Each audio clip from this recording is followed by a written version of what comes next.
তারেক রহমানের যখন পতন হবে তখন আইসা মায়া কান্না করে লাভ হবে না। লড়াইটা এখন গণভোটের রায় বাস্তবায়নের লড়াইটা হলো শহীদদের বিচারের লড়াই। আপনারা আসলে এই লড়াইতে আসুন। আমরা কোনো দ্বিধাবিভক্তি চাই না, কারণ বাংলাদেশের মানুষ এখন বলা হয় এটাকে মেয়ারে হক। আমি তো মানি সাহাবায়ে কেরাম সত্যের মাপকাঠি। এই যে ছোটখাটো বিষয় নিয়ে আপনারা প্রত্যেকটা মসজিদে বক্তব্য দিচ্ছেন, মানুষের মধ্যে একটা ভুল ধারণা সৃষ্টি করছেন, এইটা করা উচিত না। আমি বলবো আসুন, ঐক্যবদ্ধভাবে আসুন। তারেক রহমান আপনাদেরকে কিছুই দিতে পারবে না। যদি দিতে হয় তাহলে মসজিদের মিনারে বসে আপনার ঝুলনতন্ত্রের বিরুদ্ধে কথা বলতে হবে। ইসলাম আমাদেরকে শিখিয়েছে বাতিলের বিরুদ্ধে কথা বলতে হবে, বাতিলের সাথে কোনো নেগোসিয়েশন করেন নয়। এই শিক্ষাটা মাদ্রাসায় আপনারা আমাকে দিয়েছেন, সেই শিক্ষা আমরা আপনাদের মধ্যে দেখতে পাচ্ছি না।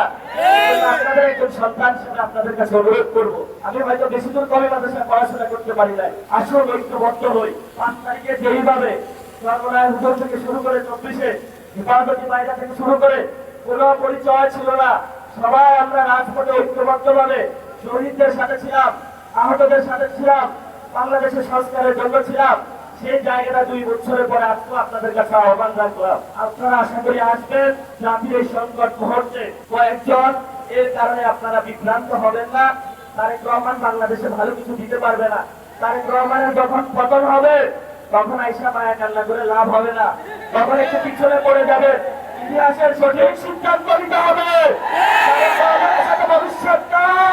ভবিষ্যৎ বাংলাদেশের জনগণের দ্বিতীয় প্রতিষ্ঠা যে বার্ষিকী, আজকে সেই ডাক দিয়ে আপনাদেরকে বলে গেলাম এই বাইতুল মোকাররমের চত্বরে, যেখানে হলো অনেক ইতিহাসের সাক্ষী। তারেক রহমান ক্ষমতায় থাকবে না, তারেক রহমান ক্ষমতায় থাকবে না। পতন শুরু হয়ে গিয়েছে, তারেক রহমান হলো পিস্তল তাক করবে। আমরাও বলি 1400 লোক গেছে, বুকে রাত গুলি চালান, সমস্যা নাই, তবে আমাদেরকে কোনো পর টাকা দিয়ে কিনতে পারবেন না, কোনো নেগোসিয়েশন হবে না, একটু হবে না। পতন হবে আপনার বাংলার মাটিতে। জনগণ আপনাকে পতন করে শেখ হাসিনার মতো উচিত শিক্ষা দিয়ে তবে আমরা বাংলাদেশের যে দ্বিতীয় স্বাধীনতার যুদ্ধ, সেটার ভবিষ্যৎ মাত্রা এগিয়ে নিয়ে যাব। সবাই ভালো থাকবেন, নিরাপদে থাকবেন, আশেপাশে দেখে রাখবেন যারা ছাত্রদল, যুবদল, বিএনপির সন্ত্রাসী, তারা যাতে জনগণের উপরে কোনো অত্যাচার না চালাইতে পারে, এবং কোথাও যদি বিদ্যুৎ, গ্যাস এগুলোর সংকটে পড়ে সবাই থালাবাটি বাসন কলস নিয়ে রাস্তায় নামবেন।